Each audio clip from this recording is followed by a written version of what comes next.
Bonjour, bienvenue au point 3, devant l'un des nombreux moulins de Mirepoix. Des moulins existent déjà à ces emplacements au Moyen-Âge. Ils ont aujourd'hui disparu. Ils figurent sur le compois de 1766, la carte d'avant la Révolution. C'étaient des moulins banaux comme le four, c'est-à-dire qu'ils appartenaient au seigneur qui avait l'obligation d'en mettre un à disposition des habitants. Mais le meunier, en échange, prélevait une part de la farine moulue en guise de paiement.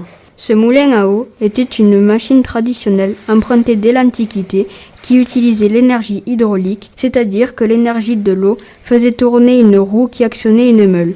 Après la Révolution, le moulin est vendu à un meunier, François Delpoy, de Rieucros. Plus tard, une minoterie est installée dans ce moulin. Parmi les récits d'époque, nous pouvons vous citer ceci. Quand les courroies tournaient trop vite, il y avait des étincelles car cela chauffait beaucoup. C'est très dangereux pour les ouvriers, cela pouvait mettre le feu à tout le bâtiment à cause de la poussière ambiante.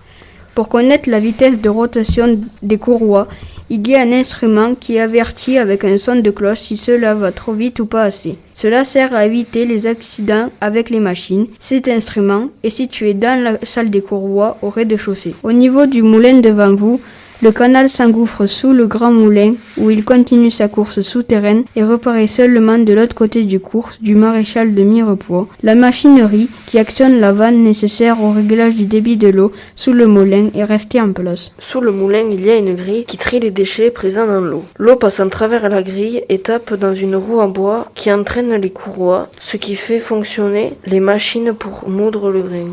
Il y a aussi une trappe pour faire monter ou descendre le niveau de l'eau du canal. Cette eau se jette dans une cuve au sous-sol. Sur le côté du canal, un mur laisse passer l'eau en trop pendant les grosses crues. Le béal ou canal des moulins est une dérivation des eaux de l'Ers depuis l'amont. Au niveau des pommiers de Gailladet jusqu'au moulin de Bessette où le canal se reverse dans la rivière. Le moulin appartient maintenant à un particulier qui a aménagé son domicile et permet à des artistes de venir travailler et s'exprimer. Merci pour votre écoute, rendez-vous au point 4.